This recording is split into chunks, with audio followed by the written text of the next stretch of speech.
Hi all welcome to food for all. இன்றைக்கி நம்ம சேனலில் ரொம்பவே ஹெல்த்தியான மஷ்ரூம் சூப் தான் பார்க்க போகிறோம். வாங்க எப்படி பண்ணுறதுன்னு பார்க்கலாம். ஃபஸ்ட்டு ஒரு சாஸ்பேனில் ஒரு 2 டேபிள் ஸ்பூன் போல் பட்டர் போட்டுக்கலாம். பட்டர் நல்லா உருகுனதுமே அதில் நான் இன்றைக்கி ஒரு பெரிய பல் பூண்டு வந்து ஒரு 5-6 பல் பூண்டை நல்லா பொடிசாக கட் பண்ணி வச்சுருக்கேன், அதையும் போட்டுக்கலாம்.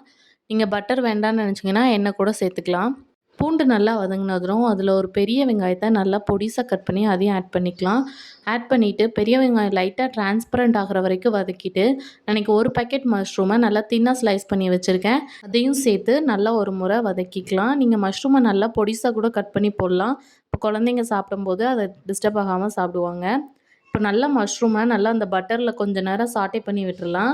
லைட்டாக மஷ்ரூம் சாட்டே ஆகி ஒரு 5 நிமிஷம் போல் வதங்கினதுமே அதை மூடி போட்டு ஒரு 1/4 மணி நேரத்துக்கு நல்லா தண்ணி வந்து அதுலேருந்தே விடும். தண்ணி ஊற்றாமல் 1/4 மணி நேரத்துக்கு நல்லா வேக வச்சிடலாம். நீங்கள் நல்லா க்ரீமியாக வேணும்னு நினச்சிங்கன்னா கொஞ்சமாக மைதா மாவு சேர்த்து இது கூடவே சாட்டே பண்ணிவிட்டு அதுக்கப்புறமா தண்ணி ஊற்றிக்கலாம். நான் இன்றைக்கி அந்த மாதிரி மைதா மாவு எதுவுமே சேர்க்கலை.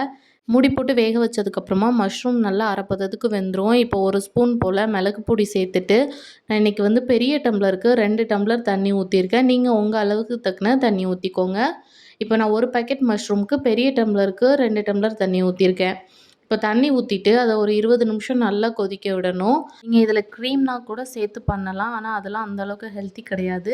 நம்ம இந்த மாதிரி பண்ணும்போது டேஸ்ட்டு நல்லாயிருக்கும். இப்போ மஷ்ரூம் ஆல்ரெடி ஒரு அரைப்பதம் வெந்துருச்சு. இப்போ அதுலேருந்து கொஞ்சமாக மஷ்ரூமை மட்டும் எடுத்து நம்ம ஒரு மிக்ஸி ஜாரில் மாற்றிட்டு அதை நல்லா ஃபைன் பேஸ்ட்டாக அரைச்சி இது கூட சேர்த்துக்கலாம். இந்த மாதிரி பண்ணும்போது சூப் வந்து கொஞ்சம் க்ரீமியான மாதிரியும் இருக்கும். அது இல்லாமல் குழந்தைங்க மஷ்ரூம் சாப்பிட்லன்னா அந்த சூப்பை மட்டும் குடித்தாலுமே அவங்களுக்கு ஃபுல் சத்துமே கிடைக்கும். இப்போ நல்லா கொதிச்சதுக்கப்புறம் ஃபைனலாக கொத்தமல்லி இலை தூவி இறக்கிட்டோங்கன்னா ஹெல்த்தியான மஷ்ரூம் சூப் ரெடி. எப்படி இருக்குன்னு செஞ்சு பார்த்துட்டு மறக்காமல் கமெண்ட்ஸில் சொல்லுங்கள். நம்ம சேனலை மறக்காமல் சப்ஸ்கிரைப் பண்ணிக்கோங்க. பாய்.